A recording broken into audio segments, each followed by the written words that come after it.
The vacuum hummed softly behind a closed door, but Elias barely noticed.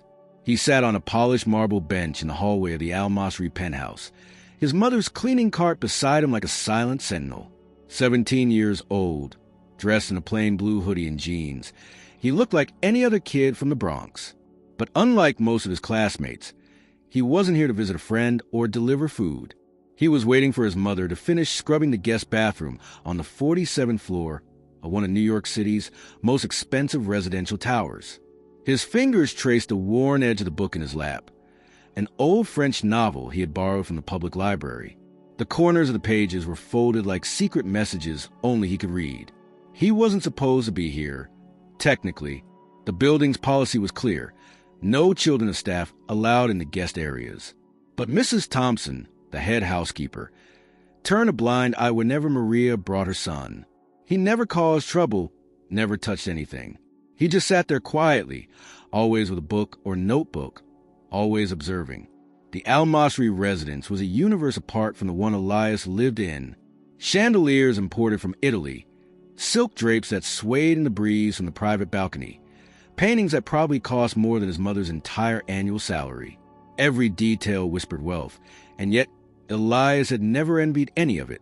He didn't crave cars, watches, or fancy suits. What fascinated him was the way people moved in these spaces, the languages they spoke, the accents that flowed in and out of conversations, the way one word could open doors while another could close them forever. He had taught himself 9 languages, most of them through public library books, YouTube videos, and hours spent on free learning apps. His room at home was a mosaic of hand-drawn flashcards and taped-up grammar charts. There were no tutors, no expensive classes, just raw curiosity and the need to feel connected to something bigger than the limits of a zip code.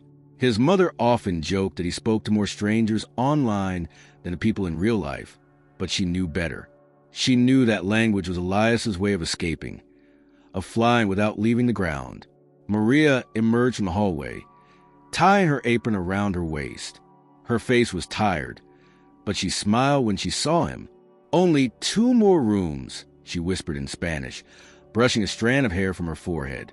Elias nodded, returning her smile. He didn't mind waiting. In fact, he looked forward to these quiet afternoons in the city's most exclusive spaces, where his mind wandered freely among unfamiliar words and imagined futures. Sometimes he eavesdropped, not out of rudeness, but because it was the only way he could hear real conversations in foreign tongues. Japanese executives, Russian designers, Saudi businessmen, French architects, they all passed through the penthouse at some point. Elias listened, deciphered, learned. He never interrupted. Until that day, the day everything shifted. But before that moment arrived, he was still just a maid's son, the boy who helped carry cleaning supplies and fetch bottled water from the kitchen, the boy who had never flown in an airplane or eaten in a restaurant where you didn't order at the counter, the boy whose sneakers were hand-me-downs and whose dreams were too big for the apartment he shared with his mother in the Bronx. Still, he held on to those dreams tightly. He wanted to become an interpreter for the United Nations or an ambassador for cultural dialogue. He imagined himself sitting at round tables with world leaders, whispering translations into headsets, helping resolve conflicts with nothing but words. It wasn't about power, it was about presence, about finally being seen. Elias had always felt invisible in rooms filled with suits and designer heels. No one ever looked at him twice. Not the guests, not the security guards, not even the doorman who nodded politely at his mother, but looked through him. That invisibility gave him a strange kind of freedom. He could observe without pressure, listen without being asked questions, move without drawing attention. But there were moments, quiet, unspoken ones, when he wondered what it would feel like to belong. Not just physically occupy a space, but be welcomed into it, recognized, valued. Those were the moments that made him stay up late, practicing Arabic verb conjugations until his eyelids drooped, or memorizing idiomatic expressions in German, while the world outside his window slept. Maria often told him, "You don't have to prove anything to anyone. Just be kind, be honest, and keep learning." She had come to America with nothing but a suitcase and a promise to herself, that her child would have choices. Elias took that promise seriously. Every language he learned was a brick in a bridge. He was building toward a future neither of them could fully imagine. On this particular afternoon, the air was thick with the scent of lemon polish and expensive cologne. Elias flipped a page in his book, unaware that within the hour, he would speak aloud in a voice that would surprise even himself, that he would interrupt a conversation not meant for his ears and step, unknowingly, into a storm of opportunities and suspicions. But for now, he was just Elias, the boy behind the uniform, the son who waited in silence, dreaming in 9 languages. The boy no one had really noticed, yet. The elevator doors slid open with a soft chime. Elias didn't look up from his book as a pair of polished leather shoes stepped out and clicked against the marble floor. A brisk voice followed, tense and fast-paced, speaking in Arabic. Another voice answered, clumsily, in English, unsure and halting. Elias's ears perked up. The man speaking Arabic wasn't just conversing. He was negotiating. His tone held authority, and there was an edge to his voice that made it clear he was running out of patience. "I told you before," the man said in Arabic.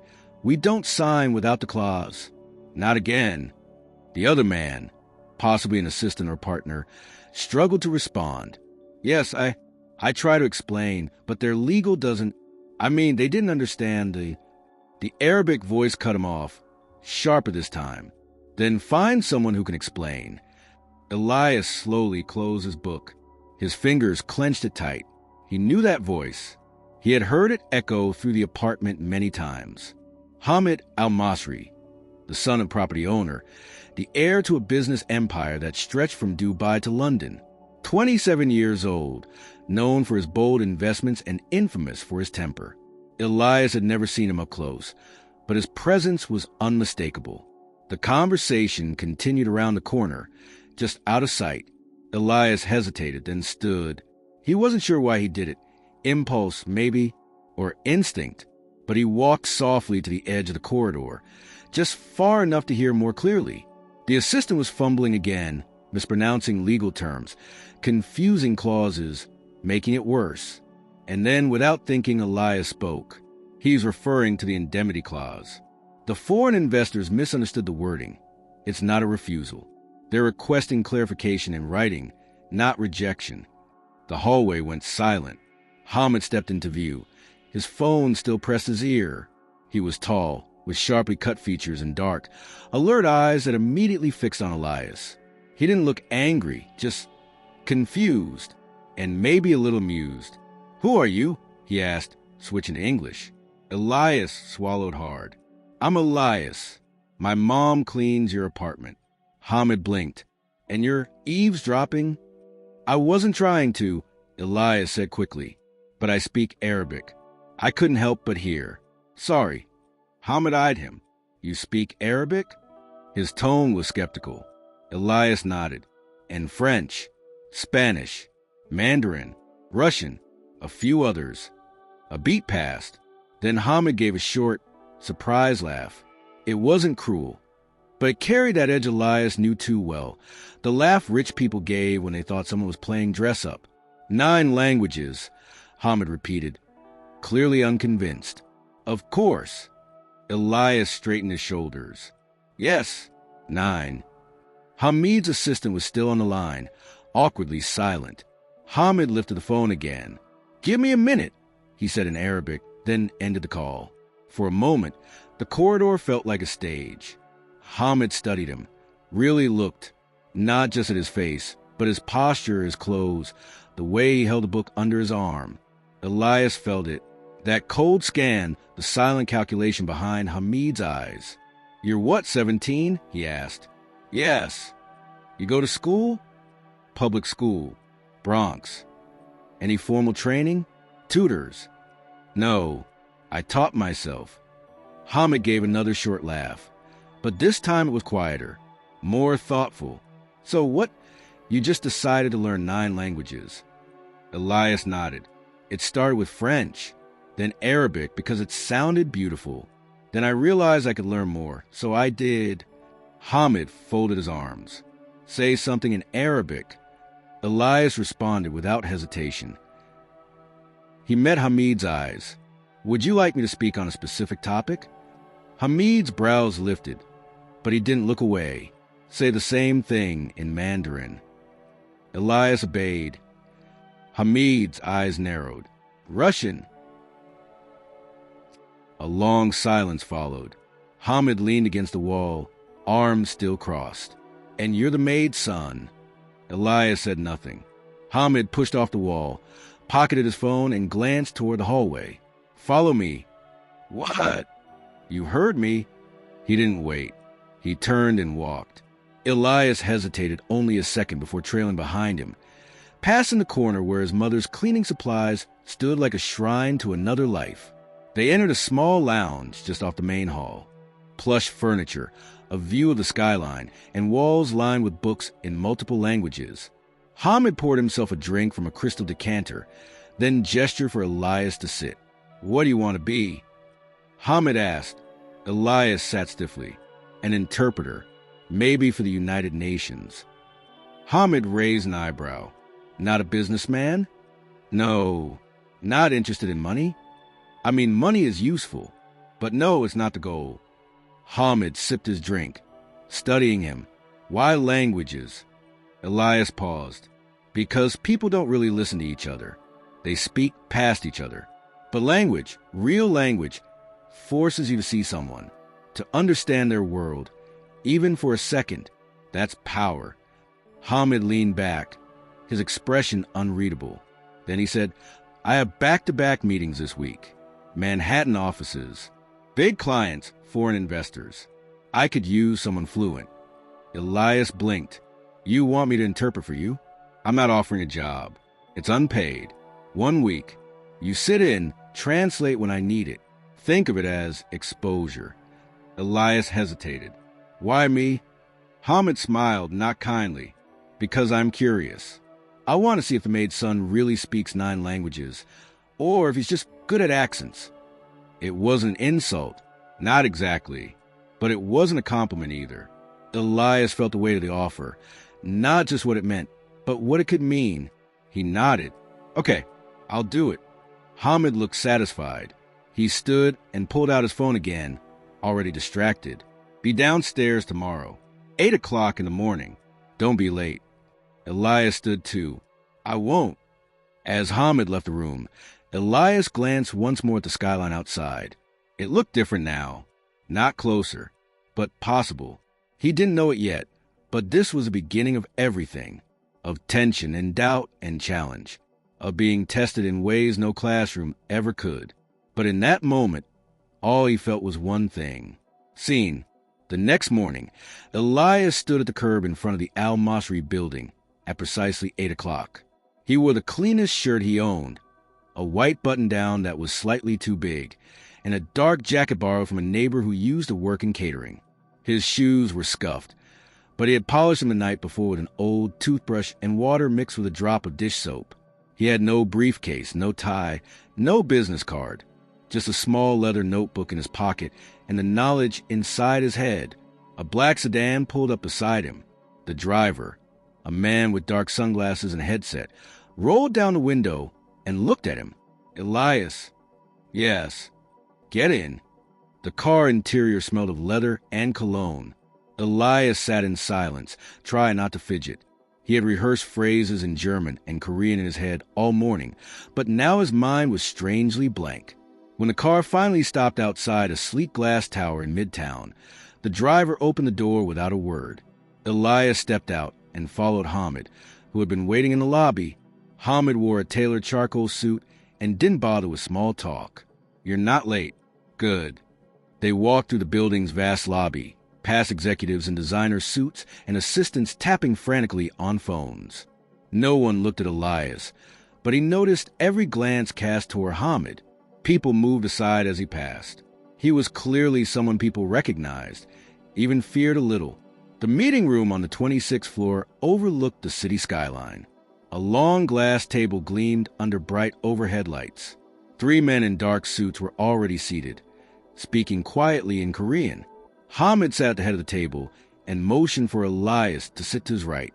The conversation began in English, tentative, polite, but within minutes it drifted into rapid Korean.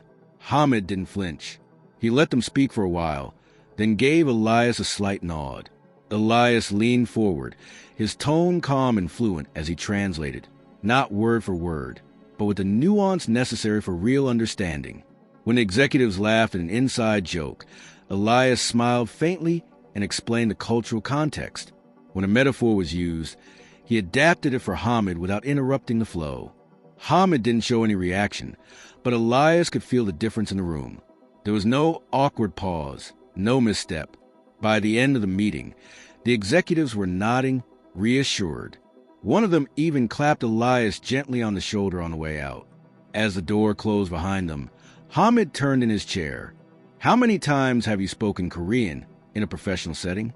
Elias hesitated. "Never." Hamid stared at him for a long second. Then he stood. "You're coming to lunch." The restaurant was a private club, hidden behind a nondescript facade. No menus, no prices, no cameras. They were ushered to a secluded table near a window, where a server brought 3 courses without asking what they wanted. Hamid didn't speak for most of the meal. He watched Elias with the same intensity he had shown in the hallway the day before, measuring him, testing his silence as much as his words. Finally, as dessert was served, Hamid asked, "Why Russian?" Elias looked up. "Because it's hard." "That's your reason?" "And because no one expects a Puerto Rican kid from the Bronx to speak it. That's always been useful." Hamid tapped his fork against the plate. "What do your teachers say?" "They don't really know." "You don't show them?" "They'd assume I was cheating, or they'd ask too many questions." Hamid nodded slowly, then shifted gears. "Tomorrow we have a video call with a French telecom group. I'll need you to join." Elias blinked. "Okay, do you want me to prep?" "No," Hamid interrupted. "Just listen. Correct me if I miss something. That's all." They finished the meal, and Hamid's driver returned them to the office. The rest of the afternoon was spent in smaller meetings, one with a German tech investor, another with a Brazilian developer. Elias translated smoothly, switching between accents, adapting the tones.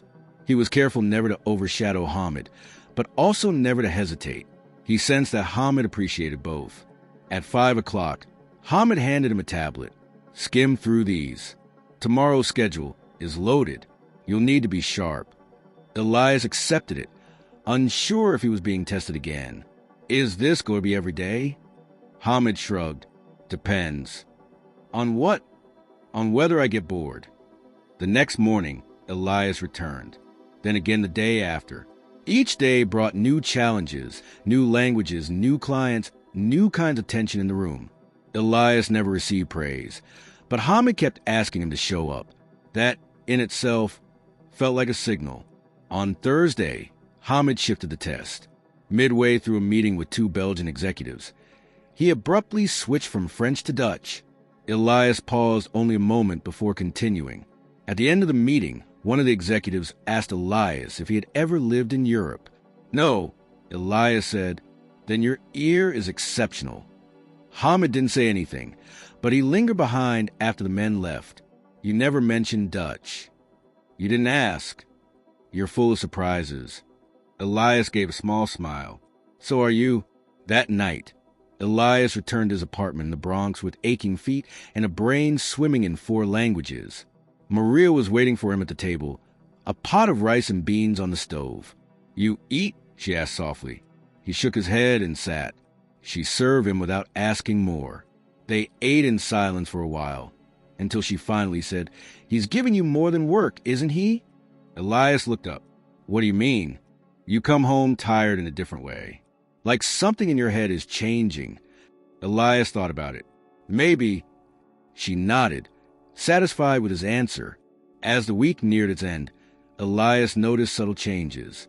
Hamid began handing him documents to read in advance. He asked Elias's opinion briefly, without making it obvious. He tested his comprehension not just of language, but of strategy. Did Elias understand what was meant, not just what was said? And Elias delivered. Quietly, precisely. On Friday, just before the final meeting of the day, Hamid looked over at him in the elevator. "What do you think of New York business culture?" he asked.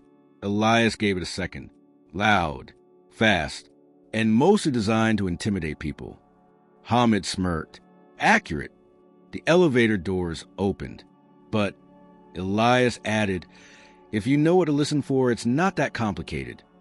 Hamid stepped out first.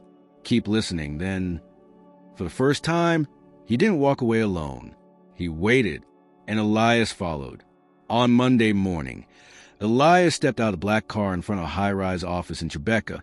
The collar of his second-hand jacket pulled tight against the autumn wind. The driver gave him a nod, now familiar, and drove off. Elias no longer needed to be escorted. The receptionist on the 32nd floor greeted him by name. Even the building security recognized him now. In the space of 1 week, he had gone from invisible to expected. The Al-Masri temporary Manhattan office was a sleek, minimalist space with frosted glass walls and an open view of the Hudson River. It wasn't home base. Hamid rarely stayed long in one place, but this rented floor had become the nerve center for ongoing deals. Elias now had his own seat at the conference table, not too close, not too far. He was handed printed schedules every morning and occasionally received confidential documents to preview. No one questioned his presence anymore. He had become part of the rhythm. Still, every morning, he left their small apartment in the Bronx before sunrise, double-checking his notebook and reviewing new vocabulary words on the subway. And every night, after hours spent among executives and consultants, he returned to a folding chair and homework assignments he could barely care about anymore. The contrast was dizzying. He didn't speak of it much to his mother, just enough to ease her worry. But she noticed a difference in his eyes. She had always taught him to keep his feet on the ground. Even when the sky opened up, that Monday, a new dimension of the job began to show.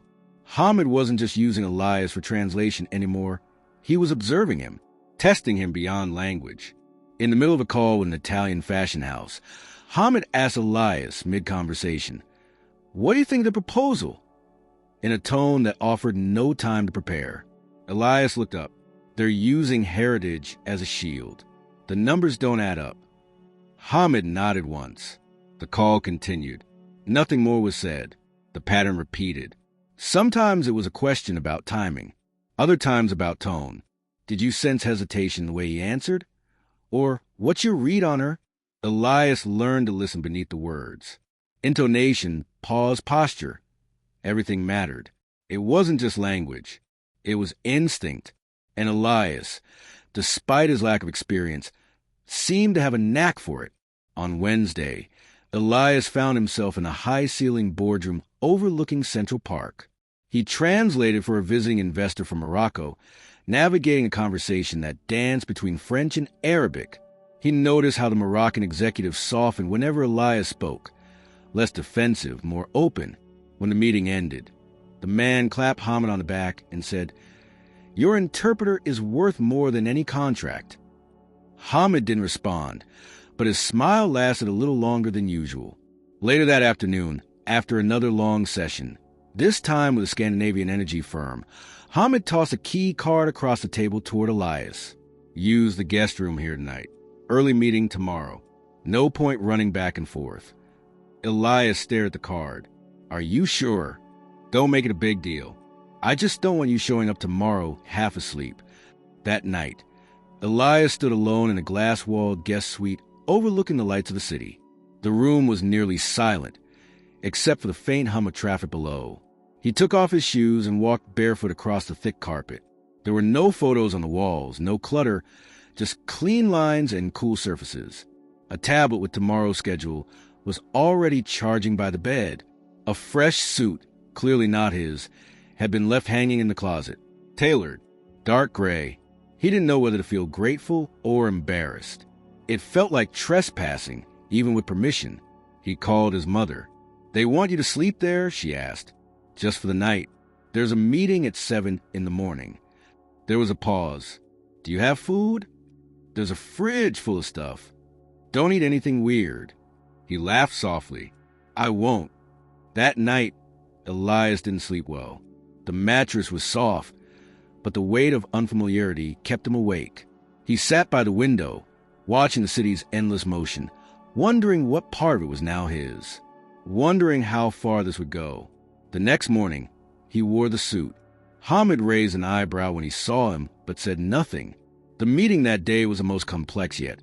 A 3-hour negotiation involving Portuguese, Arabic, and rapid financial terminology that required constant back and forth. Elias kept up. At one point, Hamid handed him the lead in a sidebar conversation while he stepped out to take a call. Elias spoke confidently, and when Hamid returned, the conversation was already aligned. Elias thought he saw a flicker of something in Hamid's expression, approval, perhaps, but it vanished quickly. That evening, they didn't return to the office. Hamid instead led him into a private lounge, dimly lit, with jazz playing softly in the background. He poured 2 glasses of a sparkling water brand Elias had never heard of and sat across from him. "You adapt fast," Hamid said simply. "I try." "You're not intimidated?" Elias considered that. "Not by people, by possibilities sometimes." Hamid nodded, slowly. "Good answer." There was a pause. Then Hamid leaned forward. "Why do you keep showing up? What's in this for you, really?" Elias answered without hesitation. "Perspective. Access to something I've only read about." Hamid studied him. "You could have asked for money." "I figured that would come later. If I'd earned it." Hamid's mouth twisted into something like a smile. "Most people don't think like that." "I'm not most people." "No," Hamid said. "You're not." The silence stretched, but it wasn't uncomfortable. For the first time, they weren't speaking just boss and translator. There was something else beginning to form. Not friendship exactly, but recognition, mutual curiosity. As the week drew on, Elias met more people, executives, strategists, advisors. Some treated him like furniture. Others were intrigued. One man asked him outright, "Where did you go to school?" "You're too polished for someone your age." Elias just smiled and said, "No, we're special." But not everyone was friendly. One morning, Elias caught a sharp look from a man he hadn't interacted with before, Kareem, one of Hamid's senior advisors. The look wasn't curiosity. It was something closer to suspicion. Later, in the break room, Kareem cornered him briefly. "You're getting comfortable," he said in a tone that made the word sound dangerous. "I'm just doing what I was asked to do," Elias replied evenly. Kareem stared at him, expression unreadable. "Be careful. Proximity doesn't mean permanence." The warning hung in the air as Kareem walked away. Elias said nothing, but the message stayed with him. He understood the game. Doors opened quickly in this world, but they could slam shut just as fast. And not everyone liked when outsiders cross lines. Still, he kept showing up, because whatever this world was, unstable, sharp-edged, uncertain, it was also real. And for the first time in his life, Elias wasn't just looking in through the glass. He was inside, and he intended to stay. It was Thursday night. The last meeting had wrapped by 8 o'clock in the evening, and the office was finally quiet. The constant hum of conversation, ringing phones, and footsteps on polished floors had faded into silence. Most of the team had already left, their briefcases snapped shut and their energy spent. Only the cleaning crew moved silently through the halls now, their footsteps soft, their presence barely noticeable.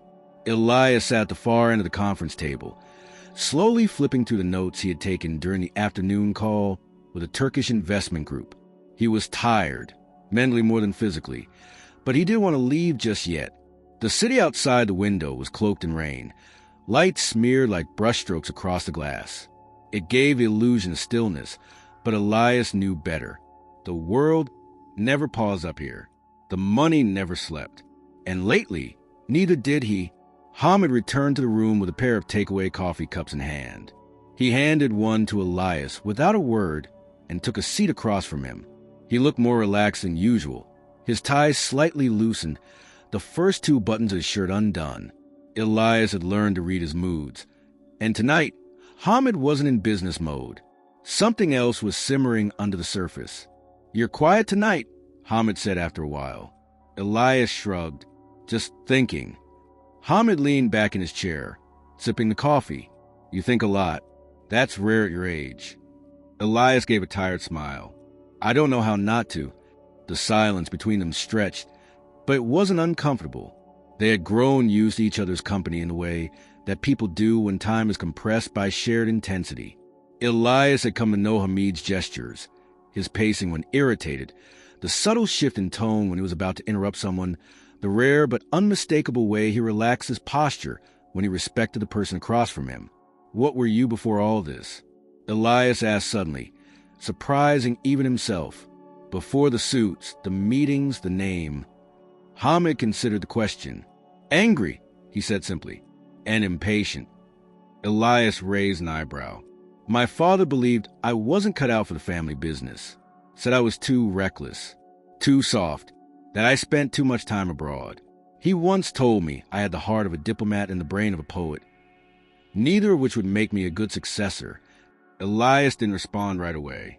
Then he said, "And now? Now I prove him wrong by pretending I became the opposite." The honesty in Hamid's voice wasn't something Elias had heard before. Not from him. Not from anyone in this world. It disarmed him, and something inside him shifted. He asked, "Why languages?" Hamid blinked. "What? Why not money? Fame? Power?" Elias repeated the same words Hamid had used on him days earlier, but this time the roles had quietly reversed. Hamid didn't answer immediately. He set his coffee down, leaned forward, and looked at Elias. Really looked at him. "I never told anyone this," he began slowly, "but I used to have a stutter. Bad one, especially in Arabic. I could barely finish a sentence without my throat locking up." Elias didn't interrupt. "My father hated it, thought it made me weak. Embarrassing. At family gatherings, I was kept away from guests. At school, I pretend to be sick during presentations. I started learning other languages because they didn't hurt. I could speak French without stuttering. English came easier than my own tongue. It gave me a way out." Elias felt the weight of those words. The picture of a boy, not unlike himself, try to find refuge in something as simple and complex as language. "And now," Hamid continued, "I'm fluent in 6. I built my image around clarity and confidence. No one even remembers a stutter." "Do you?" Elias asked. "Every day." The room was silent again. But something had shifted between them, a shared vulnerability neither had anticipated. Hamid leaned back, as if suddenly aware he had said too much. He picked up his coffee, but didn't drink. "You remind me of him," he said quietly. "Your father?" "No. Me. The version of me I was supposed to be before I got consumed." Elias wasn't sure how to respond to that, but he didn't need to. Hamid wasn't expecting anything. He was just naming what had been hovering between them. "You want to be seen," Hamid said. "That's what all of this is for, not just success. You want someone to look at you and say, 'I see you.' Am I right?" Elias felt his throat tighten. He didn't answer immediately. "Because I do," Hamid added. "I see you." The words were simple, but to Elias, they hit like a wave, not because he needed validation, but because, for the first time, it wasn't being offered from above. It wasn't pity. It wasn't performance. It was recognition. "I'm not here to impress you," Elias said quietly. "I know," Hamid replied. "That's why you do." They sat there for a long time. Two people from different worlds, different generations, bound by something as fragile and as powerful as understanding. Elias realized in that moment that Hamid wasn't just curious about him. He saw something of himself in the boy sitting across the table, a version of a story rewritten too soon, and maybe a chance to see it unfold differently this time. Eventually, the spell broke. Hamid stood and collected the empty coffee cups. "Go home. Get some rest," he said. "Tomorrow's a full day." Elias stood, pocketed his notes, and slung his jacket over his shoulder. At the door, he paused. "You know," he said, "I used to think being invisible was just part of life. But lately, I'm starting to believe it's a choice people make when they're scared of being seen." Hamid didn't respond with words. He just nodded. As Elias stepped into the elevator and watched the doors close, he realized something had changed. Not in the way he was treated, not even in what he was being asked to do, but in the space he now occupied. He wasn't just translating languages anymore. He was being heard. The following Monday started differently. The usual rhythm Elias had come to anticipate was off. When he arrived at the Al-Masri office, the receptionist barely glanced up, and the hallway lights were dimmer than usual. There was a meeting in progress already. Hamid's voice could be heard through the glass doors of the boardroom, clipped and tense. Elias paused at the threshold, unsure whether to enter. He waited by the corner, out of sight, as a different voice cut in, sharper, older, with a tone that didn't belong to any client Elias recognized. When the door opened moments later, Kareem stepped out first, followed by two men in gray suits who didn't acknowledge Elias at all. Kareem noticed him, but didn't speak. His eyes, dark and unreadable, stayed on Elias a beat too long before he turned away. Hamid exited last, jaw tight, sleeves rolled up, and no jacket in sight. He looked irritated, but not surprised. "You're early," he said, without looking directly at Elias. "You're not." Hamid cracked a smile despite himself. "Touché." They walked together toward the lounge, but the mood had shifted. Hamid moved with less of his usual ease, his mind clearly elsewhere. Elias didn't push, but he noticed the signs. That afternoon, during a video conference with a European logistics company, Kareem sat in on the meeting for the first time since Elias had joined. He didn't speak much, but when he did, his corrections to Elias were subtle but persistent. "That's not exactly what he meant," Kareem interjected after a long stretch of Swedish conversation. "It's more of a conditional offer than a direct statement." Elias, unfazed, nodded politely. The phrasing was ambiguous. "I clarified for accuracy." Kareem offered a tight smile. "Just don't assume you always understand the intent. Tone doesn't translate perfectly." Hamid said nothing, but the air cooled. After the meeting, Elias packed his notes and prepared to leave the conference room. As he exited, Kareem's voice stopped him. "You're comfortable here, aren't you?" Kareem asked, still seated at the table. Elias turned. "I try to be useful." "Useful is one thing. Indispensable is another. I haven't claimed to be indispensable." "No," Kareem replied. "But some people around here are beginning to act like you are. That's dangerous." Elias stood silent, watching Kareem closely. The advisor rose from his seat, buttoning his jacket slowly. "I've seen what happens when people confuse opportunity with belonging," Kareem continued. "You're talented. Yes, that much is obvious. But talent without discipline, without knowing your place, that burns out fast." Elias didn't blink. "If I've crossed a line, someone will tell me." Kareem stepped closer. "That's the thing about real power, Elias. It doesn't have to raise its voice. It just stops calling your name." With that, he walked past Elias, leaving the young interpreter alone in the corridor. Over the next few days, small shifts began to accumulate.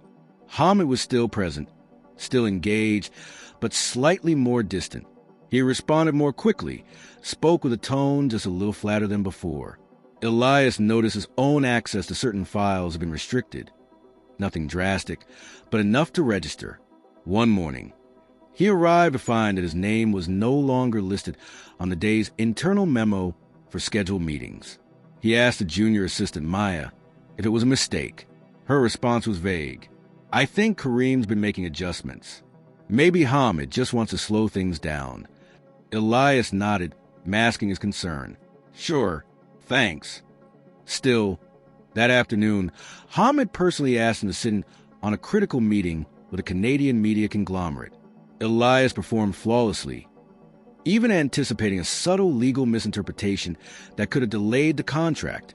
After the call, Hamid finally addressed attention. "Has Kareem said something to you?" Elias hesitated. "Yes, he thinks I'm overstepping." Hamid folded his arms. "And do you think you are?" "I'm doing what you asked me to do. Nothing more." Hamid exhaled slowly and walked to a window. "Kareem has been with my family for 20 years. He's loyal but traditional. He doesn't like variables. Doesn't trust what he can't predict. I'm not trying to replace anyone." "I know." Elias waited, but no further reassurance came. Just silence.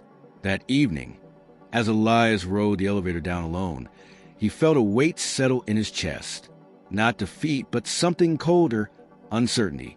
This world he had stepped into was more fragile than it looked. Applause one day, suspicion the next. He could speak 9 languages fluently, but even that didn't translate immunity from politics. At home, Maria noticed a difference immediately. "You look like someone closed a door in your face," she said as she ladled soup into his bowl. "Maybe they did," he replied quietly. She didn't ask for details. Instead, she sat down across from him and spoke in Spanish. People who open doors for you don't always want you to walk all the way in. Sometimes they just want to see how far you'll go before they remind you who the house belongs to. Elias looked up. "But if you're going to walk in," she continued, "don't stop at the hallway." The next day, Elias arrived early. Not to impress, not to reclaim anything, but to observe. He kept his posture neutral, his tone professional. He said less, listen more. And when Kareem made another passive correction during a multilingual negotiation with a group from Singapore, Elias didn't argue. He waited until the end of the meeting, then asked Hamid, privately and politely, to review the transcript recording together. Hamid raised an eyebrow. "You recorded the meeting?" "I always do." "For review?" Hamid nodded. "Bring it to my office later." That moment, though seemingly minor, marked a quiet escalation. Elias had not pushed back loudly. He had simply planted a flag in the ground, calmly, without force. But Kareem had noticed, and so had Hamid. That night, Elias sat on the edge of his bed, playing the audio file on repeat, making notes, time-stamping every segment where the phrasing had been twisted, the translation bent just enough to shift meaning. He wasn't looking for vengeance.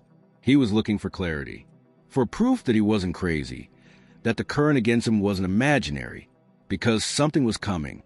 He could feel it. The warmth of those early days had cooled. The glances lingered longer. The whispers behind closed doors had grown louder. And somewhere inside the walls of this glass empire, someone had decided he was no longer just a guest. He was a threat. And in this world, threats were dealt with quietly.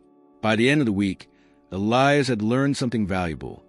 In a world built on power, perception mattered more than truth. Talent opened doors, but it didn't guarantee protection. Every word, every glance, every moment of silence could be interpreted in 10 different ways. That Friday, Hamid barely spoke to him during the day. There was no confrontation, no change in schedule, but the shift was unmistakable. A distance had crept in, not just professional, but personal. Elias adjusted accordingly. He no longer volunteered thoughts unless asked. He prepared translations and notes in advance, but kept them brief and neutral. He sensed that being too visible had become a liability. Even the way people greeted him had changed. The younger staff, who once smiled or waved, now kept their heads down. Kareem had succeeded in one thing, making Elias feel like he was somewhere he wasn't supposed to be. At home, Maria noticed how he avoided looking her in the eyes at dinner. She didn't press. Instead, she set down her fork and said softly, "You're shrinking again." Elias looked up. "What?" "You're making yourself smaller to stay safe. I used to see you do it when you were little, around people who didn't understand you." He said nothing. "You don't have to be loud to be seen," she added. "But don't disappear just because someone wants you to." The word stayed with him, not as comfort, but as a quiet challenge. That Sunday, he spent the entire afternoon walking through the city alone. He started in the Bronx, weaving through familiar streets where he had grown up, then made his way downtown, passing bookshops, food carts, and crowded subway platforms. He thought about the versions of himself he'd carried over the years, Elias the reader, Elias the observer, Elias the interpreter, and wondered if any of them still fit. By the time he reached Washington Square Park, dusk had settled in. He sat on a bench and pulled out his notebook, flipping through pages filled with vocabulary lists, business phrases, fragments of conversations. His handwriting had changed over time, sharper, more deliberate, like he was trying to write himself into existence. That evening, he received a message from Hamid's assistant. Monday's itinerary had been updated. Elias was to attend 2 meetings and provide Portuguese and Arabic interpretation, but he was no longer included in the internal strategy session scheduled at noon. That session had always been a closed circle, but until recently, Elias had begun receiving invitations to observe. The exclusion didn't surprise him, but it stung. He wondered if Hamid had noticed, or worse, if he had approved it. Still, Elias showed up Monday morning precisely on time, dressed in the same suit Hamid had once praised. He kept his tone professional, his movements precise. In the elevator, Kareem stood beside him. Neither spoke, but just before the doors opened, Kareem turned slightly and said, "I see you've learned discretion." Elias replied without looking at him, "Discretion isn't the same as silence." Kareem gave a faint smile. "Let's hope you know the difference." The first meeting of the day involved a Brazilian export firm with expanding interests in North Africa. Elias translated between Portuguese and Arabic, capturing the nuances with care. The conversation grew tense over tariffs, and Elias felt the weight of every word, aware that one misstep could be interpreted as bias or manipulation. He remained perfectly neutral, and when the meeting ended, one of the Brazilian executives complimented him privately on his accuracy. But Hamid said nothing. He walked out without a glance. Elias returned to his seat in the shared workspace, pretending to focus on reviewing the second meeting's materials. Around him, the office buzzed with energy, but he felt like a ghost. The distance between him and Hamid had widened into a void. It wasn't about translation anymore. It was about trust. And somewhere along the way, that thread had frayed. Midday, as he gathered his things to head out for a coffee break, his phone buzzed. It was a message from Maya, the assistant. "You're wanted upstairs. Now!" Elias blinked. No context. No explanation. Just that. He rode the elevator up, heart steady but alert. When he entered the conference room, Hamid was there, alone, seated at the head of the table. The blinds were drawn. He didn't look up at first. "Sit," he said. Elias sat. Hamid spoke without preamble. "Do you think I've been unfair?" Elias hesitated. "I think things have changed." "That's not an answer." Elias met his gaze. "Yes, I think something's shifted, and I'm not sure why." Hamid tapped his fingers against the table. "You're being watched. That's why." "By Kareem." "By more than just Kareem." He raised concerns. Others echoed them. "Concerns about what?" "About how much access you have. How quickly you've integrated. How comfortable you seem." Elias kept his expression even. "I've done what you asked." "I know." "Then why the distance?" Hamid leaned forward. "Because when power is questioned, proximity becomes dangerous, and people start to look for liabilities. I'm not a liability." Hamid didn't disagree, but he didn't reassure him either. "So where does that leave me?" Elias asked. "Walking the line," Hamid said, "until I decide who's right." The sentence landed like a cold wind. Elias nodded once, then stood. "Understood." He walked out without another word. The rest of the day passed like fog. Elias completed his second meeting, filed his notes, and left without checking in. The subway ride home felt longer than usual, the train slower. He stepped into the apartment just after 7 o'clock in the evening. His mother asleep on the couch, a book still resting on her chest. He stood there in silence, the weight of everything pressing against his chest, ambition, uncertainty, pride, and the ache of not knowing who still believed in him. That night, he didn't sleep. He sat at his desk, listening to audio recordings of the meetings he'd attended over the past weeks, analyzing patterns, building a mental map of everyone in Hamid's orbit. He took notes not just on the clients, but on Kareem's interruptions, his subtle undermining, the way conversations changed when he entered a room. He wasn't preparing for revenge. He was preparing for clarity, because walking the line meant knowing exactly where it was. And Elias had no intention of falling off. The storm came 2 days later. By then, the tension in the office had hardened into something almost physical. Elias could feel in the way people avoided his gaze in the hallways, and how his emails were answered more slowly than before, and in the subtle but unmistakable fact that Hamid no longer asked for his input during meetings.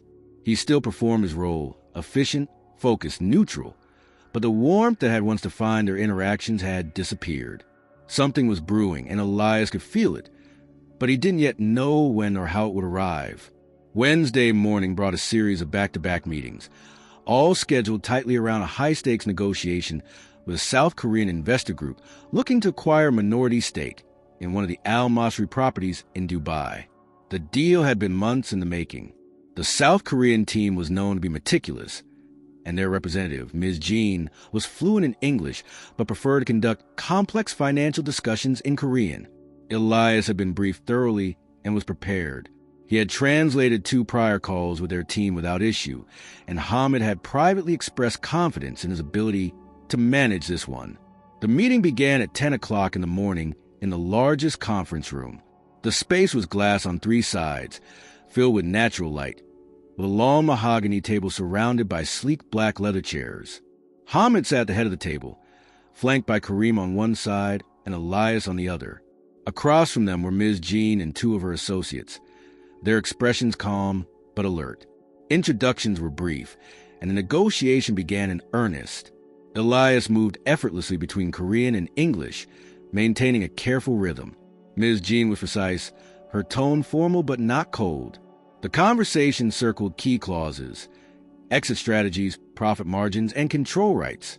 Elias paid close attention, making sure every term was conveyed with exact meaning and nuance. He was aware of how delicate these moments were, how mistranslation could tilt the entire negotiation off balance. It happened an hour in. Ms. Jean raised concern about an equity clause related to reinvestment schedules. The wording she used was specific, layered with intent. Elias translated carefully. But before Hamid could respond, Kareem interjected. "What she's implying," Kareem said, "is that they want early exit rights regardless of performance." Elias turned to him immediately. "That's not what she said. She asked for clarity on reinvestment timing, not exit conditions." Kareem raised an eyebrow. "It's a strategic question. That's how I read it." Elias glanced at Hamid, waiting for him to mediate. But Hamid said nothing. Ms. Jean, sensing the disruption, paused.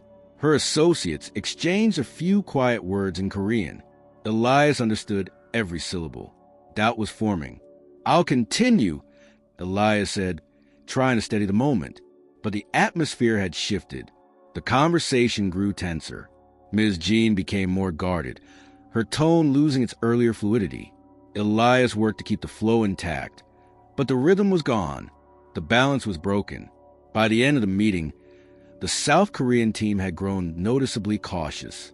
Ms. Jean thanked them for their time and said they would review internally before committing to the next step. The message was clear. Something had gone wrong. As the room emptied, Kareem closed his folder with a satisfied snap. Hamid remained seated, staring at his notes. Then, without looking up, he said, "Elias, step out." The words were quiet, but sharp. Elias froze. He looked at Kareem, who didn't hide the faint smirk on his face. Then he turned to Hamid. "I didn't misinterpret anything," Elias said. His voice was calm, but a tremor lingered beneath. Hamid didn't answer. He still hadn't looked up. "I think there's been a misunderstanding," Elias continued. "If we review the transcript—" "I said step out," Hamid repeated. Elias swallowed hard, closed his notebook, and stood. The walk from the table to the door felt longer than any he'd taken before. As he exited the room, he felt a strange numbness settle into his chest. Not anger, not even sadness, just a hollow thud of being dismissed. Outside the conference room, he sat alone in the waiting area, tried to process what had just happened. The receptionist gave him a sympathetic look, but said nothing. He opened his notebook, not to write, but to keep his hands busy. The humiliation pressed down like a weight, not because of the mistake, because there hadn't been one, but because no one had stood up for him. Not Hamid, not anyone. After 20 minutes, Maya approached him. "You can head home for the day," she said quietly. "They're wrapping things internally." Elias didn't argue. He packed his things, took the elevator down, and walked out into the afternoon cold. He didn't go straight home. He wandered the city instead, letting the crowd absorb his thoughts. The noise drowned out the echo of Kareem's voice in the meeting room. That night, he couldn't eat. He lay in bed, staring at the ceiling, replaying every second of the conversation in his mind. He knew he had translated correctly. He knew Kareem had twisted it deliberately, shifting the meaning just enough to sabotage the flow. But the worst part wasn't the sabotage. It was Hamid's silence. That silence said more than any accusation. Maria found him at the table in the kitchen at midnight, hunched over his notebook, eyes red but dry. "What happened?" she asked gently. He didn't answer right away. "I think I just found the limit," he said eventually. "The point where no matter what you do right, someone still chooses not to see you." Maria sat beside him, her hand resting lightly on his shoulder. She didn't offer advice, just presence. Elias picked up his phone, opened his voice recorder, and played the audio file of the meeting. He had recorded it. As always, the sound of his voice was steady. Ms. Jin's Korean was clear. Kareem's interruption stood out like a fracturing glass. He rewound it, played it again, and again. He wasn't wrong, and now he had proof. Elias barely slept that night. Even as the city outside his window quieted and the apartment settled into the deep silence of early morning, he sat at his small desk with his headphones on, listening to the same segment of the recording over and over again. It was all there. Ms. Jin's precise question in Korean, his accurate translation into English, and Kareem's sudden interjection, twisting the interpretation just enough to raise suspicion. Elias had caught the shift immediately, but Hamid's silence during and after had turned the misstep into something far more damaging. He didn't want revenge. That wasn't what he was after. He wanted clarity, proof, a moment of recognition, not just for himself, but for the truth. He edited the audio file, trimming it down to the essential portion. No manipulation, no commentary, just a clean, undeniable sequence of exchange. Then he sat in silence, staring at the screen. He could send it directly to Hamid, but something in his gut told him not to. Not yet. He opened his email and addressed the file to Layla, Hamid's longtime personal assistant, and the one person in the organization who had always treated him with consistent, quiet respect. She was discreet, calm, and most importantly, trusted by Hamid. If anyone could review this without bias, it was her. He wrote a single line. "For your review, please listen carefully to the translation and the interruption. Thank you." Then he hit send. The next morning, Elias didn't go to the office. He didn't message anyone. He stayed home, helping his mother clean, organizing his notes, and forcing himself to go outside for air, even though the weight in his chest made each step feel heavier. The hours crawled. His phone stayed silent. It wasn't until after 6 o'clock in the evening that he got a response. It was from Layla. No subject line, no signature, just a single sentence. He heard it. "Come in tomorrow. 9 o'clock. Boardroom." Elias read the message 3 times. He didn't know what to expect. Vindication, confrontation, maybe nothing at all. But it was clear that the recording had made it to the right ears, and it had done something. The next morning, he arrived at the Al-Masri offices exactly on time. The receptionist looked up, surprised to see him, then quickly picked up the phone. Moments later, Maya appeared, slightly breathless. "Come with me," she said. "They're waiting." Waiting. The word echoed as he followed her through the hallway, past familiar walls that now felt distant. She opened the boardroom door and stepped aside. Inside, the atmosphere was still and charged. Hamid sat at the head of the table, his expression unreadable. Around him were 4 senior members of his team, including Kareem, who stood near the window with his arms folded. Layla was also present, seated quietly at the side. "Elias," Hamid said, motioning for him to come in. He did. "Close the door." He obeyed, then stood in the center of the room, notebook in hand, heart steady but alert. Hamid looked directly at him. "This won't take long." Then he turned to Layla and gave a small nod. She tapped her tablet. The room filled with the now familiar voices. Ms. Jin's careful Korean, Elias's calm translation, and then Kareem's interruption. The moment played out exactly as Elias had remembered it. When the clip ended, there was silence. No one spoke for several seconds. Then Hamid looked at Kareem. "Do you have anything to say?" Kareem's jaw tensed. He uncrossed his arms slowly. I made a judgment call, he said. One I believed was in the best interest of the negotiation. If there was a misinterpretation, there wasn't. Hamid cut in. The recording is clear. Kareem's voice sharpened. I've been with your family for decades. Are we going to let this boy? Hamid stood. The room went dead quiet. This boy, Hamid said, his voice low and controlled, has done more in 3 weeks than most people do in 3 years.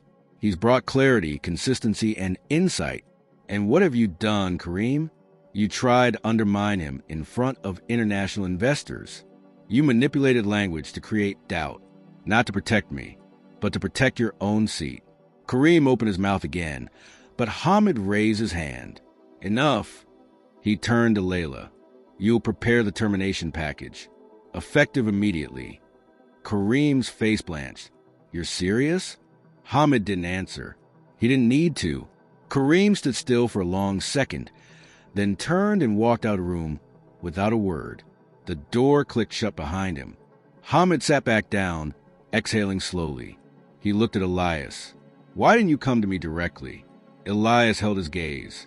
Because I didn't know if you still saw me. The words hung in the air, heavy and unflinching. Hamid nodded once. I see you now. The rest of the team began to file out, murmuring quiet apologies or avoiding Elias's eyes entirely. Layla gave him a small nod of reassurance before she left, leaving just the two of them in the room. Hamid leaned forward, elbows on the table. You could have embarrassed him publicly. You didn't. That matters. Elias said nothing. He didn't need to. You want to know the truth? Hamid continued. I let the doubt in. I didn't say anything in that meeting because part of me wanted to believe you'd made a mistake. Not because I thought less of you, but because it would have made things easier. Easier. Hamid nodded. Easier to justify pushing you away. You changed the dynamic. Elias, you became more than what I expected. That scares people. Does it scare you? Hamid's answer was immediate. Yes, but not for the reason you think. He stood and walked to the window, looking out over the city. I was you once. Smart, quiet, sharp enough to be dangerous. And I had people like Kareem around me, trying to clip my wings before I ever flew. Elias stepped closer. So what changed? Hamid turned back. I learned to stop apologizing for being exceptional. They stood in silence for a moment. Then Hamid picked up a folder from the table and handed it to Elias. Take the weekend. Read this. We'll talk Monday. Elias opened it briefly. Documents, contracts, proposal drafts. At the bottom of the stack was a 1-page report with his name on it. Title, Multilingual Strategy Advisor. Proposal for expanded role. Elias looked up. Hamid smiled, tired but genuine. You earned it. And just like that, the balance shifted again. Not by force, not by noise, but by clarity, by truth. Monday morning arrived, but Elias was already awake long before the sun rose. The folder Hamid had given him lay open on his desk. Each page carefully read and reread over the weekend. It was more than a promotion proposal.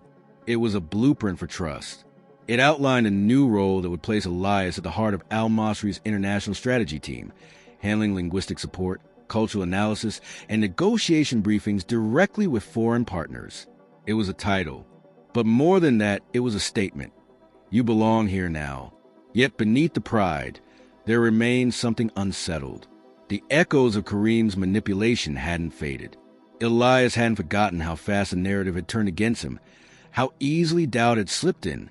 And he couldn't ignore the silence that Hamid had chosen until the evidence was undeniable. There was respect between them again, maybe even mutual admiration, but respect built in silence had cracks. And Elias wasn't content to pretend they weren't there. He arrived at the office early. The same security guard greeted him with a slight nod, as if the events of last week had restored an unspoken hierarchy. Upstairs, the usual buzz of morning preparations filled the halls. Maya met him at the door. They're waiting for you, she said. Boardroom again. When Elias entered, the atmosphere was different this time. No audience, no tension, just Hamid, seated alone at the table, the same chair he always used. The sun behind him filtered through the tall windows, casting long shadows across the room. "You read it?" Hamid asked without preamble. Elias nodded. "Twice. And I want to accept it. But first, I need to ask you something." Hamid raised an eyebrow, motioning for him to sit. Elias remained standing. "Why didn't you stop Kareem in that meeting? You knew I was telling the truth." Hamid's expression didn't change. He waited a moment before answering. "Because I wasn't sure." "You weren't sure about me?" "No," Hamid said. "I wasn't sure about how much I wanted to protect you." The answer hit harder than Elias expected. Hamid leaned back slightly. "This world," he continued, "it punishes certainty when it comes from the wrong direction. You were rising fast, maybe too fast. I saw it. So did everyone else. People were starting to talk. And the easiest thing I could do was stay quiet. See if you would fall, without me having to push." Elias exhaled slowly. "So, you were testing me?" Hamid shook his head. "No, I was testing myself." The room went still. "I wanted to believe in you," Hamid added. "But part of me still saw you as the Maid'S son. Not because I looked down on you, but because that's the version of you that didn't challenge the way things work." Elias felt the truth of it settle between them. Not cruel, just honest. "And now," he asked. Hamid didn't hesitate. "Now I know better." Elias finally sat. "I'm not asking for loyalty," he said. "I'm asking for clarity. If this happens again, if someone else comes for me, will you stand with me or will you wait to see how it plays out?" Hamid folded his hands. "I'll stand with you. But understand this, Elias. Trust isn't a promise. It's a pattern. You've earned mine once. Now, let's see if we can build something with it." It wasn't a perfect answer, but it was enough. Elias nodded. "Then I'll accept the role." Hamid smiled faintly. "Good." The rest of the day moved quickly. By noon, the news had been circulated internally. Elias was no longer listed as support on the team calendar. He had his own designation, his own access. New responsibilities began arriving immediately. Documents from the legal team, translation audits, cultural briefs. His desk was relocated to a private corner near Hamid's office. Layla stopped by with a congratulatory look and a single line. "You'll do well. Just remember where you came from." But not everyone welcomed the change. By mid-afternoon, Elias was called into a meeting with the strategy team, a collection of senior advisors, analysts, and 2 junior associates. The tone was civil, but guarded. One of the older executives, a man named Richard, folded his arms during introductions. "You're young," he said. "No formal background in international law. No degree. What qualifies you to sit in on these meetings?" Elias didn't flinch. "I've been in 10 of our last 15 cross-border negotiations. I speak the languages. I understand the markets. And the data shows that communication errors dropped 23% when I was present." Richard blinked, clearly caught off guard by the precision. Another associate, a woman named Priya, added, "That's true. I reviewed the reports." Richard didn't speak again. After the meeting, as Elias returned to his desk, Hamid appeared in the hallway. "I heard you held your ground." "I didn't come here to blend in," Elias replied. Hamid smiled. "No, you didn't." The days that followed brought new challenges. Elias was now expected to contribute beyond language.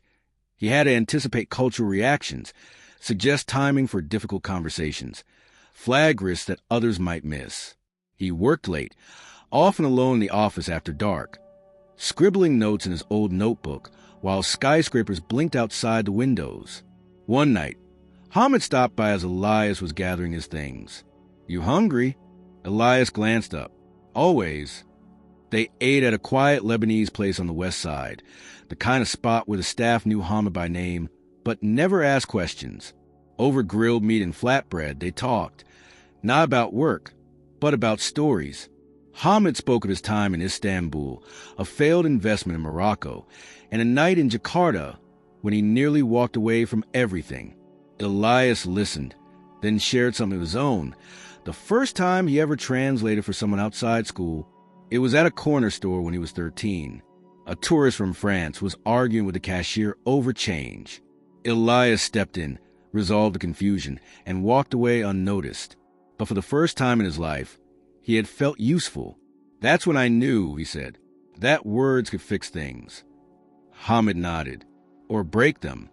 The next morning, Elias arrived early again. This time, he wasn't there to prove himself. He was there because he belonged. He had crossed a line, not of status, but of perception. No longer the boy behind the uniform.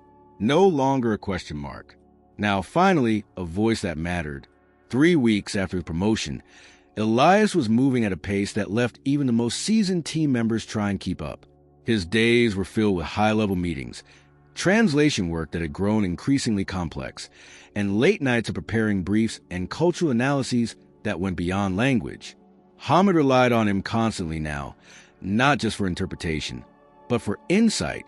When a German partner questioned the implications of a proposed restructuring, it was Elias who explained how the phrasing could be seen as aggressive in certain business cultures. When a Turkish firm hesitated on a joint venture, it was Elias who advised Hamid to reframe the offer using honor-based principles more respected in Anatolian circles. He was no longer watching the world through glass. He was in it, but success, Elias had learned, did not erase sacrifice. The long hours had pulled him further from the one person who had always stood by him, his mother. Most nights, he came home after midnight to find her asleep on the couch, the television humming softly. A blanket barely covered her shoulders. They no longer shared long conversations over dinner or their quiet Sunday walks to market. She never complained. But the distance grew quietly, like dust collecting in corners. One Thursday evening, as he wrapped up notes from a multilingual negotiation with clients from Senegal and France, Hamid entered his office unannounced. "You free for 10 minutes?" Elias glanced up. "For you?" "Always." Hamid didn't sit. He leaned against the doorframe, arms folded, an unfamiliar look on his face. Part concern, part anticipation. "I need your help with something personal." Elias raised an eyebrow. "It's not business," Hamid clarified. "It's about your future." Elias stood, confused. "Go on." Hamid stepped into the office and placed a single envelope on the desk. It was thick, sealed with a wax stamp bearing the emblem of an old institution, the Institute of Global Languages and Diplomacy, based in Geneva. Elias had seen it mentioned in academic journals, once described as the Ivy League of linguistic and diplomatic training. He stared at the envelope, his heartbeat quickening. "What is this?" Hamid's voice was calm. "It's an offer, a full scholarship, tuition, housing, travel, stipend, everything covered." Elias blinked. "For me? For you?" He picked up the envelope with both hands, not opening it yet. It felt heavier than it should have. "I never applied." "You didn't have to," Hamid said. "I sent them your work. Some transcripts of your translations. Recordings of meetings you led. A letter from me." Elias looked up sharply. "You did all that?" "I told them who you were. They asked for proof. You provided it." The room went still. "This is unbelievable," Elias said quietly. "I've only read about places like this." Hamid nodded. "You belong there." Elias opened the envelope slowly. Inside was a formal letter of admission, dated and signed by the director of the institute. The language was clear and direct. They were impressed. They wanted him. Orientation began in 2 weeks. 2 weeks. He set the letter down, hands slightly trembling. "That's the catch," he said, almost himself. 2 weeks. Hamid nodded. "I know it's sudden, but this opportunity. I'd have to leave everything behind." "Not forever," Hamid said. "You'll be gone a year, maybe 2. But when you come back, you'll be 10 times stronger. You'll be able to do this work anywhere in the world, not as an assistant, as a leader." Elias sank slowly into his chair, his mind spinning. "And if I say no?" Hamid didn't flinch. "Then nothing changes. You stay. Keep working with me. Keep growing. I won't punish you for choosing to remain, but I'd be choosing comfort over growth." Hamid gave a faint smile. Sometimes comfort is survival, but this is legacy. Elias looked away, his thoughts turning to his mother, to their tiny apartment, to the cracked tiles in the kitchen and the faded curtains she refused to replace because they still work. What would it mean to leave her now, to vanish into a world she couldn't follow? They had come this far together. Could he really walk the next part alone? "I need to tell her," he said. "Of course." That night, Elias didn't sleep. He returned home to find his mother in the kitchen, chopping onions for a late meal. The smell filled the apartment like a memory. She looked up when he entered, smiled as always. "Late again," she said. He kissed her on the cheek. "I brought something." They sat at the table while he unfolded the letter. Maria read it carefully, slowly, her eyes pausing on every line as if weighing the cost of each word. When she finished, she folded it neatly and handed it back. "So, they want my son in Switzerland." Elias laughed, but it broke halfway. "Looks like it. You should go." His eyes searched hers. "You don't even need to think about it."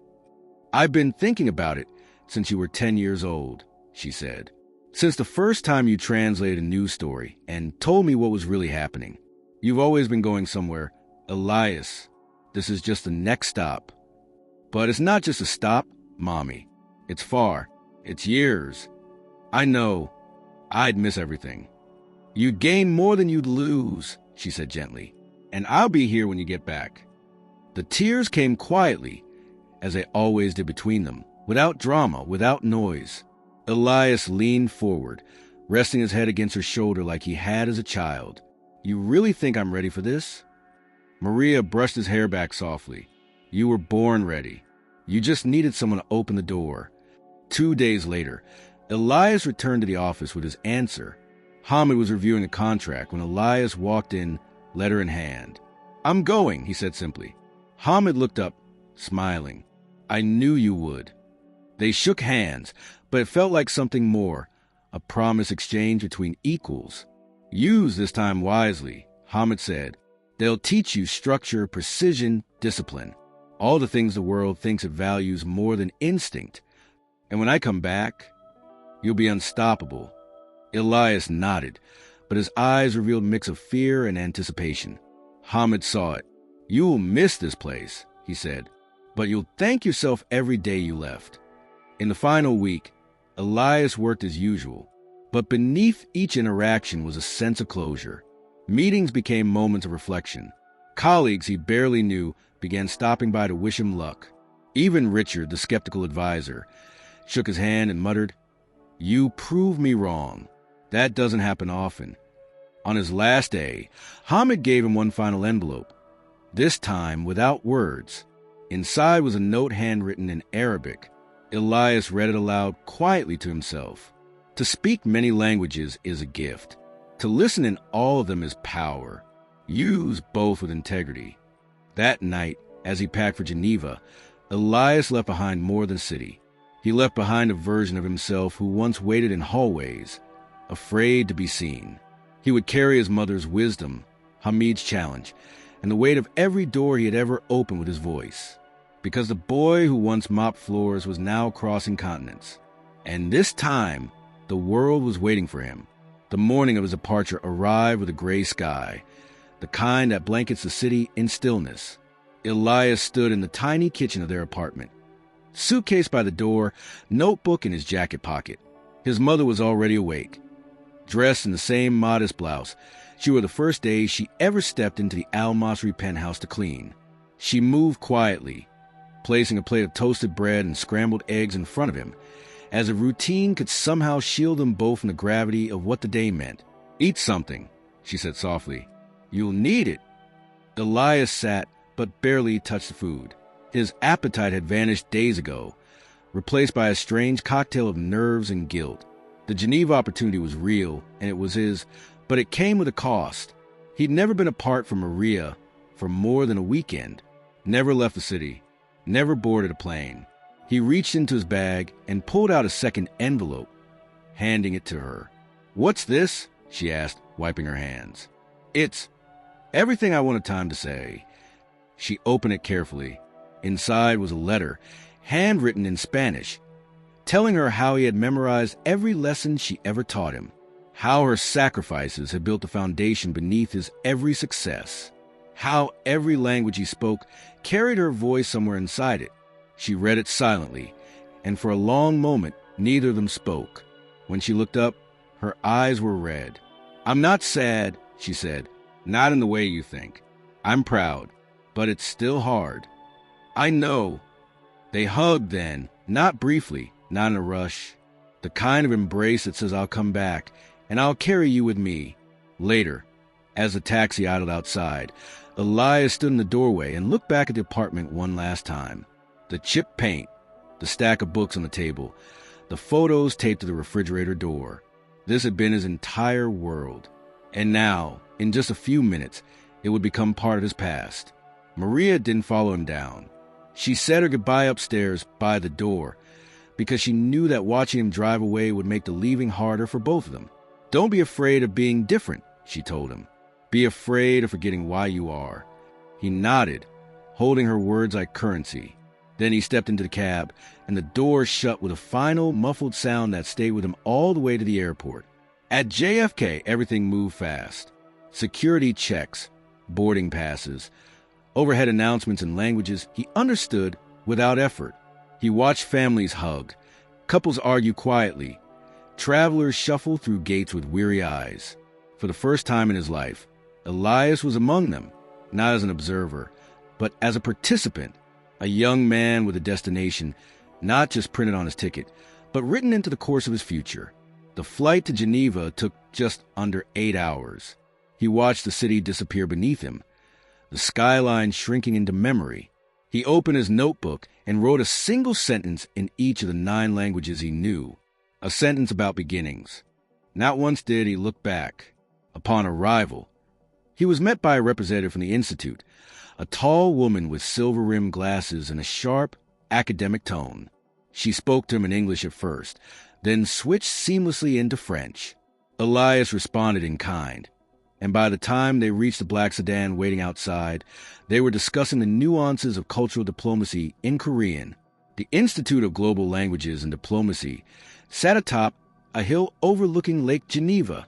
It looked more like a private museum than a school. Stone buildings, glass corridors, fountains that whispered instead of roared. Elias stepped out of the car with a mix of awe and caution. He was no longer the smartest person in the room. Here, he was one of many. Orientation began that same afternoon. There were students from over 50 countries, young polyglots, cultural researchers, children of diplomats, heirs to international corporations.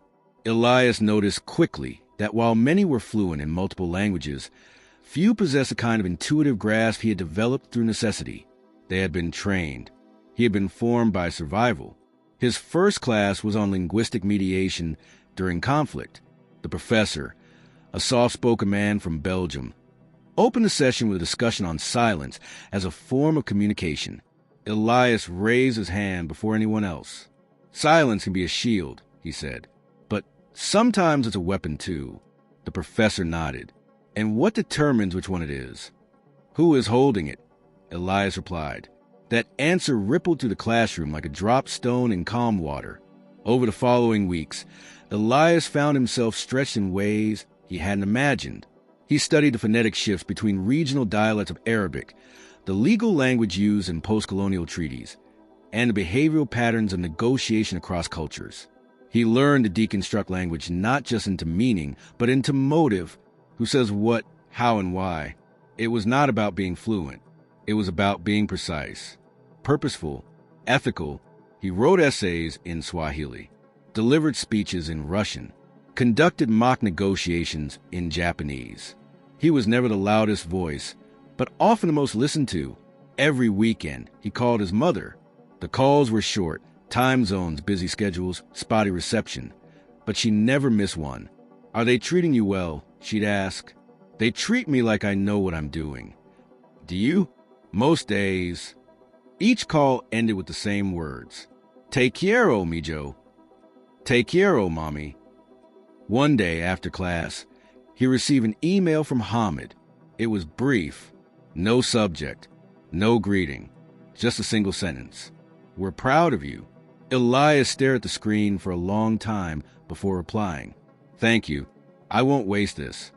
Months passed. The cold set in over the Swiss hills. Elias no longer got lost on campus. Professors now asked for his perspective during lectures. He'd been assigned as a junior assistant to a visiting UN advisor, translating documents for active diplomatic missions. His name was being mentioned in circles he hadn't even known existed. But despite the progress, the nights were still long. Loneliness came in waves, subtle and sharp. There were no city sounds outside his window, no scent of rice and beans, no worn voice calling from the kitchen. Still, he carried those memories like warmth beneath his coat. One night, standing alone by the lake, snow beginning to fall, he thought about the boy who had once waited quietly in the corner of a Manhattan penthouse hallway. A boy who had loved languages more than he feared silence. A boy who had dared to speak, even when no one expected him to.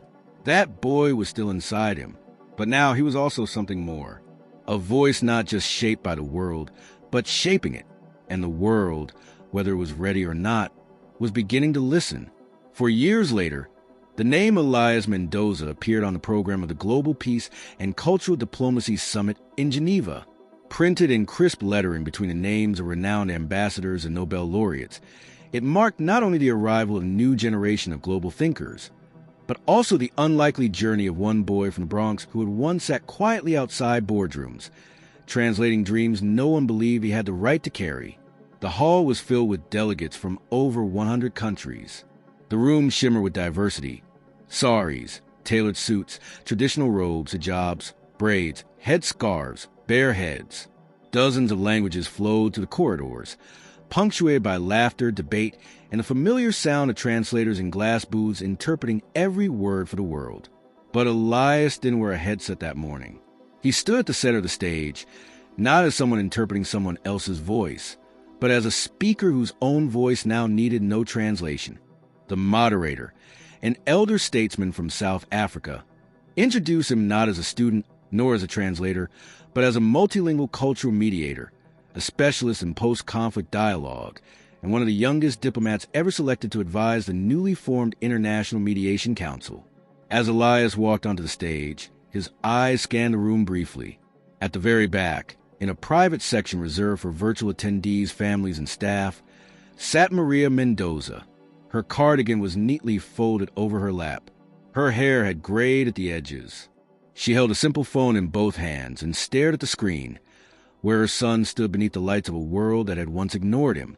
Elias took a breath, paused, and began. He started in Arabic, welcoming delegates from the Middle East and North Africa. Then he switched to French, honoring the Francophone nations present in the city that had become his second home. He followed with Swahili, brief but powerful, offering solidarity to East African delegates who rarely heard their native tongue in forums of this magnitude. Then came Korean, crisp and confident, as he acknowledged the importance of cultural precision in negotiations. Finally, he turned to English. I come from a neighborhood where languages were not taught in classrooms, but in kitchens, on bus rides, and between whispered conversations over late-night meals, where accents were survival, and translation was not a job, but a bridge between people who were not supposed to understand each other. He paused, scanning the room. My mother cleaned offices where no one looked her in the eye. I sat quietly in the corners of those rooms, listening, not to be polite, but because I knew that one day I would need to speak. And when I did, I wanted to speak in a way that no one could ignore. There was no sound in the hall now, only his voice. I learned 9 languages, not because I wanted to impress anyone, but because I never wanted anyone to feel like they didn't belong in the conversation. And today, I'm not here as a translator. I'm here because I believe diplomacy begins not with documents, but with dignity, not with dominance, but with dialogue. He glanced again toward the back, where his mother sat. She had tears on her cheeks, and her hands trembled as she held the phone closer. Elias continued, We often speak of peace as if it's a treaty waiting to be signed. But peace begins in the small, human moments, when one person chooses to listen before speaking, when a voice from the margins is welcomed into the center, when we stop asking who belongs at the table and start asking what language we need to learn to make space for them. He paused again. And if the boy who once mopped floors in silence can stand here today, then maybe the world is ready for more than borders and bullet points. Maybe it's ready for bridges. And maybe, just maybe, the next generation won't have to fight so hard just to be heard. The applause began slowly, then rose into a roar. Delegates stood, heads of state clapped. Young interpreters watching from the booth smiled, recognizing Elias' version of themselves. Backstage, after the speech, he was met by a dozen journalists, several ambassadors, and the director of cultural strategy at the United Nations. They all offered congratulations. Some asked for interviews. Others offered invitations. But Elias's eyes searched for only one connection. He took a breath, slipped away from the crowd, and stepped into the quiet viewing room at the back of the hall. Maria stood when he entered. They didn't speak at first. She touched his face. He rested his forehead against hers. For a long time, that was all the language they needed. "You spoke beautifully," she said, her voice breaking slightly.